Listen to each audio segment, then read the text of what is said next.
तो object oriented programming के बारे में एक चीज़ कही जाती है कि वो ट्रेडिशनल प्रोग्रामिंग के मुताबिक ज़्यादा क्लोज़ है, रियल वर्ल्ड से, है ना? तो ऐसे तो नहीं कहा जाता, कोई रीज़न है ना?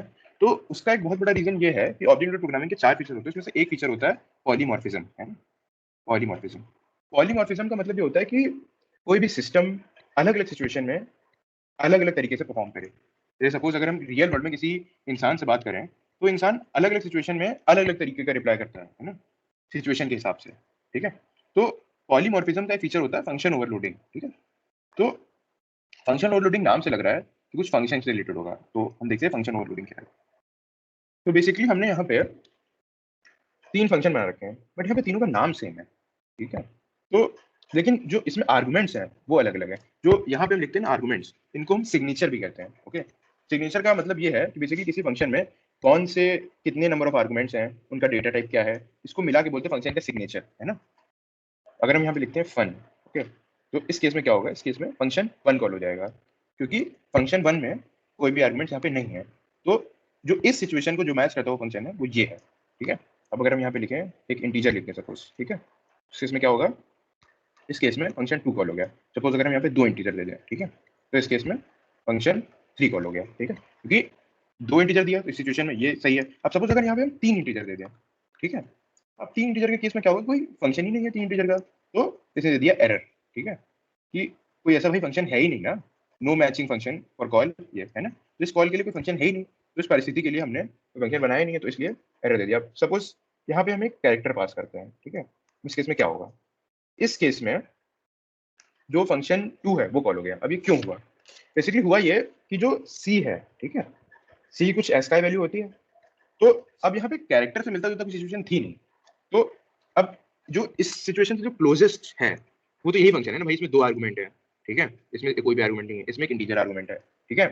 तो इसने क्या किया, इसी में पास कर दिया। जैसे सपोज़ अगर हमारे पास यहीं पे एक और फंक्शन होता, ठीक है? फंक्शन 4, ठीक है? और ये कैरेक्टर टाइप को ले पाता, ठीक है? तो इस केस में क्या करता है ये, इस केस में ये फंक्शन 4 को कॉल कर देता है, क्योंकि मैचिंग तो इसका है ना, तो इसको क्यों कॉल करेगा, ठीक है? सबसे पहले क्या होता है कि जो फंक्शन होता है, जब हम फंक्शन को कॉल करते हैं, सबसे पहले वो मैचिंग सिग्नेचर को देखता है। अगर मैचिंग नहीं है, ठीक है? तो वो देखता है कि उससे क्लोज़ेस्ट क्या है, ठीक है? वो टाइप कास्ट करके या प्रमोट करके, है ना? किसी और फंक्शन के थ्रू काम चला सकता है या उसको एरर ही थ्रो करना पड़ेगा। जैसे हमने 4 आर्गुमेंट पास किए थे, तो उसको एरर थ्रो करना पड़ता है, क्योंकि और कोई रास्ता ही नहीं था उसके पास, है ना? लेकिन एक बात है, अगर सपोज़ हम यहाँ पे चीज़ें सेम रखें और यहाँ पे सिर्फ रिटर्न टाइप बदल दें, तो उसके फंक्शन ओवरलोडिंग नहीं होती है। फंक्शन ओवरलोडिंग तभी होती है, जब हमारा फंक्शन का सिग्नेचर बदलता है। सिग्नेचर मतलब जो डेटा टाइप है, ओके? या जो तुम्हारा कितने नंबर ऑफ डेटा टाइप्स हैं, कितने नंबर ऑफ आर्गुमेंट्स हैं, ये सब चीज़ें बदलती हैं, तब ही फंक्शन ओवरलोडिंग होता है। अब इस केस में ये कंपाइलेशन एरर दे देगा, क्योंकि ये रीडिक्लेरेशन के फॉर्म में देखेगा। जैसे ये डिक्लेयर किया, ये भी डिक्लेयर किया, तो इन दोनों का नाम सेम है, तो रीडिक्लेरेशन की तरह इसको देख लेगा, ठीक है? तो यहाँ पे रीडिक्लेरेशन एरर दे देगा। तो फंक्शन ओवरलोडिंग सिर्फ और सिर्फ उसी केस में होती है जिसमें 2 फंक्शंस का सिग्नेचर अलग-अलग होता है। अब ऐसा भी नहीं है कि जैसे अगर हम यहाँ पे लिख दें फन टी, ठीक है? और यहाँ पे लिख दें कैर, ठीक है? तो फंक्शन ओवरलोडिंग हो जाएगी। सेम नाम होना चाहिए, है ना? तभी फंक्शन ओवरलोडिंग होती है। इस केस में फंक्शन 2 ही कॉल हुआ, ठीक है? क्योंकि फंक्शन 2 जो था, है ना? वही इंटीजर किससे क्लोज़ था, कैरेक्टर का और कोई था नहीं, इसलिए फंक्शन 2 कॉल हो गया, ठीक है? अब हमने यहाँ पे 4 फंक्शंस बनाए हैं, ठीक है? एक फंक्शन है जिसमें हम इंटीजर पास कर रहे हैं, दूसरा फंक्शन है जिसमें हम कैरेक्टर पास कर रहे हैं, तीसरा फंक्शन है जिसमें हम फ्लोट पास कर रहे हैं, चौथा फंक्शन है जिसमें हम डबल पास कर रहे हैं, ठीक है? अब इस सिनेरियो में हम देख लेते हैं कि कौन से केस में क्या होता है। अब सपोज़ अगर हम लिखते हैं फन ऑफ 1, ठीक है? तो इस सिचुएशन में क्या हुआ, सिंपल है, फंक्शन 1 कॉल हो जाएगा क्योंकि वो इंटीजर है, ठीक है? ऐसे ही अगर हम लिखें सी, ठीक है? फंक्शन 2 कॉल हो जाएगा क्योंकि वो कैरेक्टर के लिए है, ठीक है? लेकिन अगर हम लिखें 7.5, इस केस में क्या होगा? अब देखो, बेसिकली डबल और फ्लोट में क्या डिफरेंस होता है? जो फ्लोट होता है, ठीक है? उसकी रेंज कम होती है, डबल की रेंज ज़्यादा होती है, ठीक है?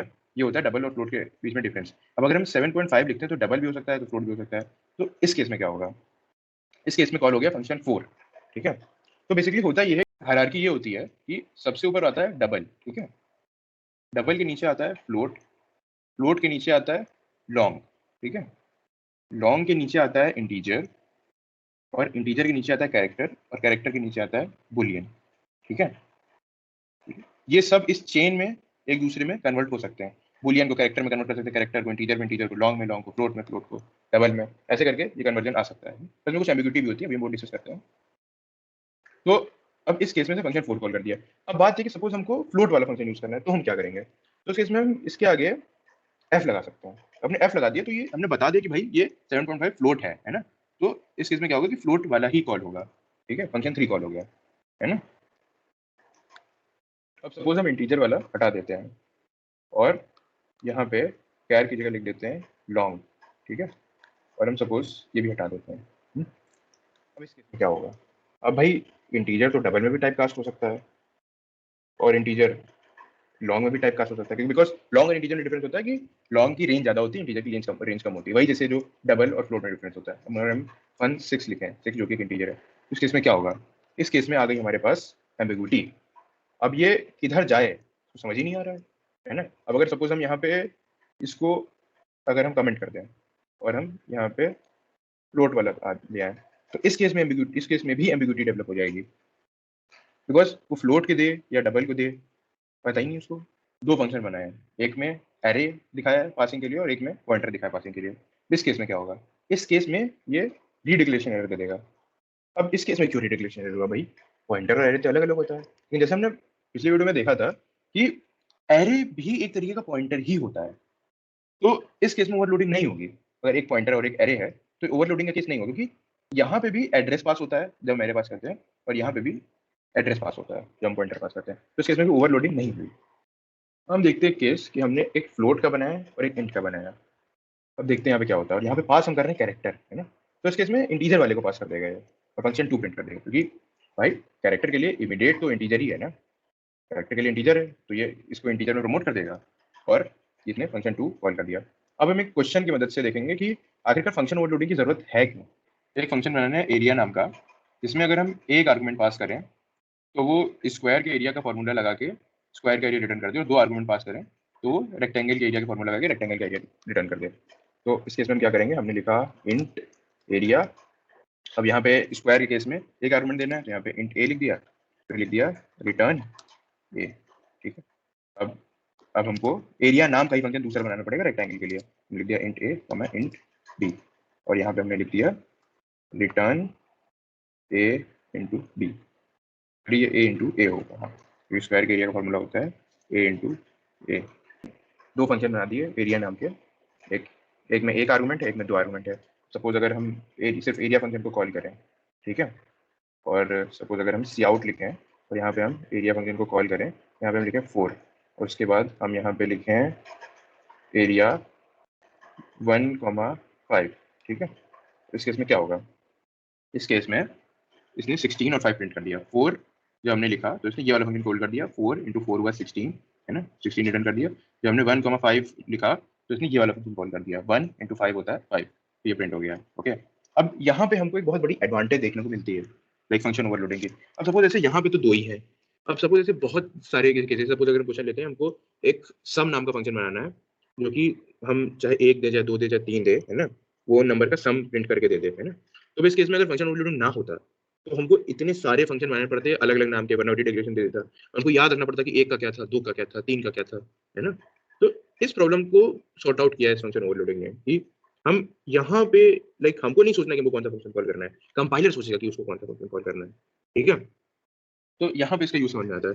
अब जो मैंने सम वाला एग्जांपल दिया उसमें एक और ट्विस्ट है। अब सपोज अगर मान लो हमको ये पता ही नहीं है कि यूजर कितने इनपुट देने वाला है और हमको हर सिचुएशन के साथ तैयार होना है। जैसे मान लो सपोज यूजर 1 भी दे सकता है, 2 भी दे सकता है, 3 भी दे सकता है, 5 भी दे सकता है, तो क्या 5 फंक्शन लिखेंगे, है ना? तो उसका एक तरीका होता है, मैंने क्वेश्चन देखा था हैकर रैंक पे, है ना? तो उसमें उसका यूज हुआ था, तो हम उसको देखते हैं। ओके, तो यहाँ पे हमने ये फंक्शन बना लिया जिसमें वेरिएबल नंबर ऑफ आर्गुमेंट्स हैं, और कितने आर्गुमेंट्स हैं वो ये सी बताएगा। बेसिकली यहाँ पे जब हम फंक्शन को कॉल करेंगे तो हम यहाँ पे बता देंगे उसको पहले कि कितने आर्गुमेंट। जैसे यहाँ पे 2 पास किए हैं तो 2 लिख दिया, यहाँ पे 4 पास किए हैं तो यहाँ पे 4 पास किए हैं तो यहाँ पे 4 लिख दिया, ठीक है? अब सबसे पहले यहाँ पे एक वीएलिस्ट टाइप का डेटा टाइप है, जैसे इंटीजर होता है ऐसे ही वो वीएलिस्ट टाइप का वेरिएबल डिक्लेयर कर दिया, और वी स्टार क्या करता है उसको इनिशियलाइज करता है, ठीक है? और जो उसका दूसरा आर्गुमेंट होता है वो होता है कि कितने नंबर ऑफ टोटल आर्गुमेंट्स यहाँ पे हम दे रहे हैं उसका, तो वो सी है ना? तो उसका दूसरा आर्गुमेंट ये होता है। उसके बाद शुरू में एस था 0, ठीक है? अब सपोज हम इसको ट्राई रन करके देखते हैं। तो सपोज अगर हमने 2 और फिर 3,2 पास किया, ठीक है? तो ए में 3, 2 है और इसमें सी में 2 है, ठीक है। तो इनिशियली सी की वैल्यू 2 थी, है ना, सी माइनस माइनस हो गया तो यहाँ पे सी की वैल्यू 1 हो गई और ये यहाँ पे रन हो गया, ठीक है। इसको कहते हैं पोस्ट डिक्रीमेंट, ठीक है। पोस्ट डिक्रीमेंट क्या करता है कि पहले चेक करेगा फिर डिक्रीमेंट करेगा, ठीक है। तो पहले से चेक किया कि क्या सी है, तो चेक करते समय सी की वैल्यू 2 होगी, सी माइनस माइनस उसके बाद 1 हो जाएगी जब चेक हो जाएगा। तो उसके बाद क्या हुआ कि यहाँ से ये वी आर क्या करता है, ए में से एलिमेंट निकाल देता है, ठीक है। तो ए में से इसने हमारा 3 निकाल दिया और एस में ऐड करा दिया, तो अब एस की वैल्यू हो गई 0 + 3 यानी 3, ठीक है। उसके बाद अब वापस से यहाँ पे आया, अब इसकी वैल्यू हो गई 1, ठीक है। वैल्यू 1 थी पहले, अब 1 होके फिर चेक होगा, लाइक पहले 1 चेक होगा उसके बाद फिर ये डिक्रीमेंट होगा, तो 1 चेक हुआ है ना, उसके बाद इसकी वैल्यू हो गई 0, ठीक है। तो ये चल गया, अब इसमें से वैल्यू इसने निकाली 2 और 2 पहले 3, अब 2 में 3 ऐड हो गया, अब हो गई 5, ठीक है। बस की वैल्यू 5 हो गई। अब यहाँ पे वैल्यू 0 है, अब 0 ने चेक किया, 0 नल और फॉल्स इन तीनों के केस में जो वाइल लूप है वो टर्मिनेट हो जाता है, तो इस केस में हमारा आउटपुट आ जाएगा 5, ठीक है। ये 5 आ गया इसका, है ना। उसके बाद लाइन चेंज होके इसका 13 आ गया, 4 + 3 + 2 + 4 = 13, है ना। तो ऐसे करके हम यहाँ पे नंबर ऑफ आर्गुमेंट्स यहाँ पे देते हैं, यहाँ पे कितने भी आर्गुमेंट देते हैं वो इस हिसाब से हम उसको एक्सेस कर करके उसका सम प्रिंट कराते चले जाएंगे।